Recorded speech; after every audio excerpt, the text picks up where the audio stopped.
Hey, what's up guys? It is 0 degrees here in lovely, beautiful Wisconsin. The E90 actually broke down. We're having some fueling issues on it. So here I am at home, just picking up all my gear and everything. Was gonna shoot a video on the E90 today, but obviously since it's not running, I can't. So instead, I'm going to be pulling the whole engine on the RX8 and doing some freshening up on that, as well as a cam install and lifters and all that good stuff. Maybe push a little more power hopefully this year and get it dynoed later on. But for now, it's obviously very cold outside and the car is just broke down in my driveway very conveniently. I tore some things apart on it, but can't figure out anything more without actually taking it more apart and doing some electrical diagnosis on it. So let's get to it. So here we are at the shop. Gonna be pulling the engine, transmission, just as one whole unit because I need to get to the firewall actually and just seal up the couple of holes in the back side there that aren't being used. Kind of sucks having to pull it again, but what are you gonna do when you're building a full new car? Don't really know where all the routing is for wires and plumbing and all that good stuff. But otherwise, it's gonna be getting a little refresh as far as the wiring, clutch, and obviously cam and some valve train upgrades. But in order to do that, all we need to do is pull off the whole front end right here, and then the core support, cooling system, shifter, and all the wiring, and then it should come right on out.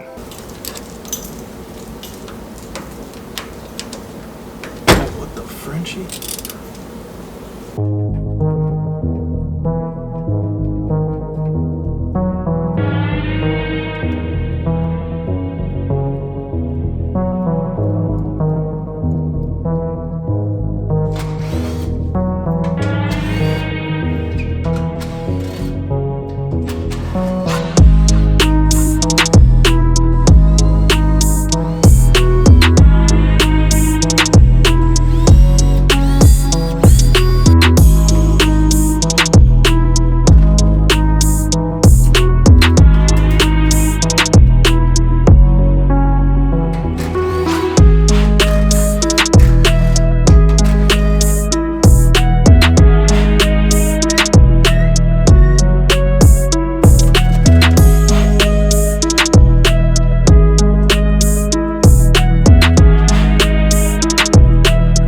So while that's draining down, I'm going to show you guys a little mistake I made when I was making this radiator setup.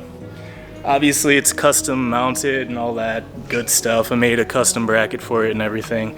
But the whole idea behind this build was to make it as easy as possible to take apart and put back together, so it's quick if something went wrong at the track or whatever.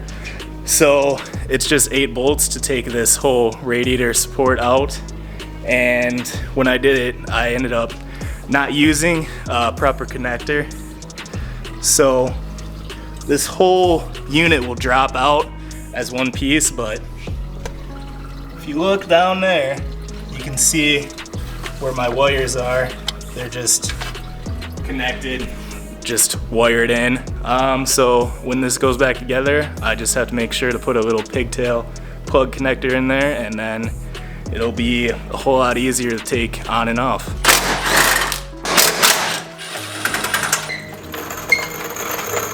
So now that the front end of the car is all taken apart, it's time to jack it up and get to work on the downstairs.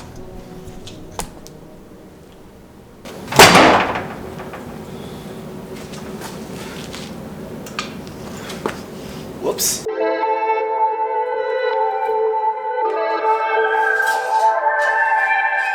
So a little update on what's been going on underneath the car.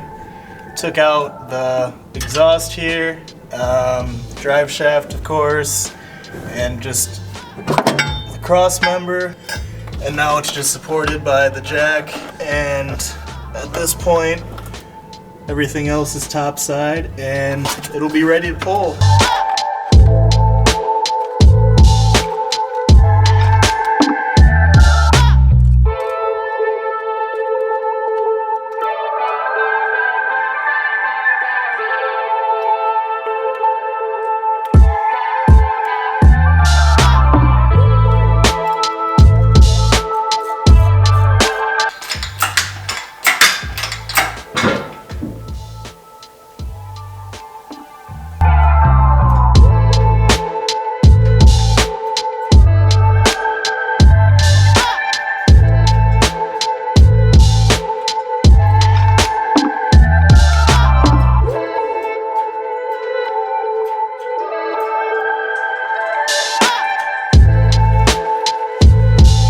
Engine and transmission are out of the car.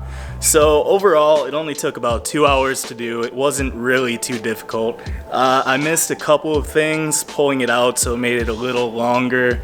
Also, it would have been a little bit easier had I done some more quick connects here and there, just in the harness and as far as wiring. It came out in one piece, engine, transmission, some parts here and there.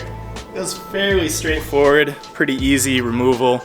Now, the only things I really have to focus on are doing some patch panels here, obviously where the harness is, a couple where there's just OEM holes for the heater box.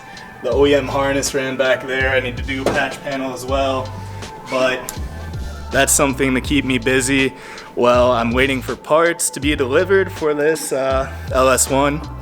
Right now, I have a cam on order and some valve train upgrades. I'm hoping to do an intake maybe later on this year, just push some more power as well.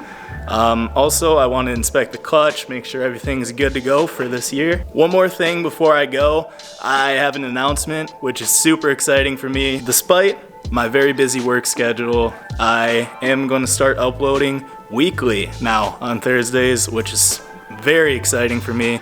I really enjoy this and bringing content to you guys, and I really appreciate everyone who's been watching and subscribing and helping me to grow Sideways Standards as a whole.